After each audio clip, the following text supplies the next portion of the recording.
मुलांनी एखादी गोष्ट मागावी आणि आईने अगदी मध्यरात्री ती गोष्ट त्याला करून द्यावी, असंच काहीचं होतं, बरोबर आहे ना? तर माझ्याबद्दल पण असेच काहीतरी झाले. माझ्या मुलीला गुळांबा खाण्याची खूप इच्छा होती. कैऱ्यांचा सीझन कमी झाल्यामुळे कैऱ्या काही जास्त दिसत नव्हत्या, पण पूर्ण मार्केट फिरल्यानंतर अशा काहीशा कैऱ्या आम्हाला मिळाल्या. त्या थोड्याशा पिकलेल्या आणि पिवळ्या कलरच्या दिसत आहेत, पण आता लेकीचा हट्ट पुरवण्यासाठी मी गुळांबा करायला घेतला. तर त्यासाठी मी एक कैरी स्वच्छ धुवून घेतली. ही एकच कैरी साधारण अर्धा किलोची असेल. कैरी अगदी स्वच्छ पाण्याने 2-3 वेळेस धुवून घ्यायची आहे, कारण की त्याला वरती चीक असतो.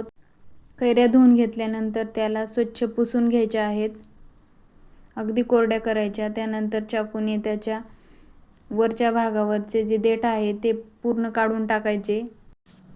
मी ते अगोदर 2 कैऱ्यांचा गुळांबा बनवणार होते, म्हणजे 1 किलोचा. पण ते कैऱ्या कापल्यानंतर माझ्या लक्षात आले की त्या आतमध्ये अगदी पिकलेल्या आहेत.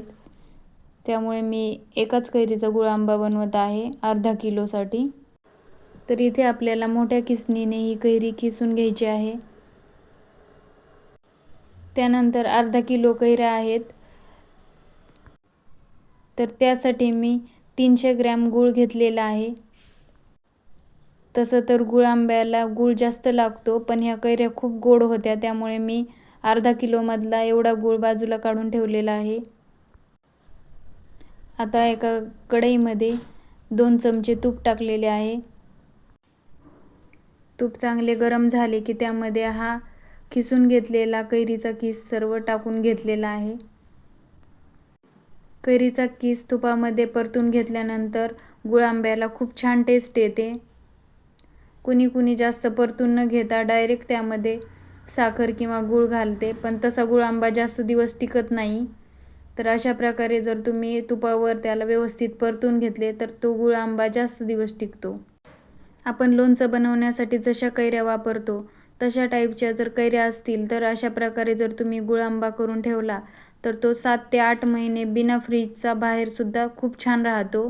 माझी आजी आमच्या लहानपणी अशीच गुळांबा बनवून ठेवायची.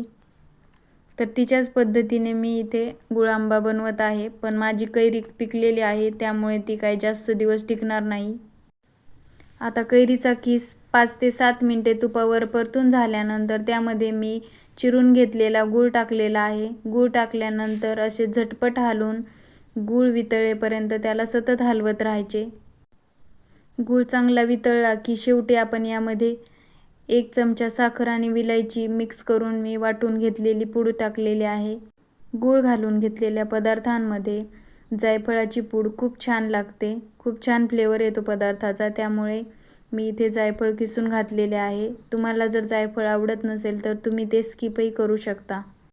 आता हे मिश्रण थोडेसे घट्ट होऊपर्यंत 5 ते 7 मिनिटे शिजून घ्यायचे आणि तयार आहे आपला आंबट गोड चवीचा गुळांबा. तर तुम्हाला आजची रेसिपी कशी वाटली हे मला कमेंट करून नक्की सांगा. व्हिडिओ आवडला असेल तर लाईक करा, शेअर करा आणि चॅनलवर जर नवीन असाल तर चॅनलला सबस्क्राईब करायला मात्र विसरू नका.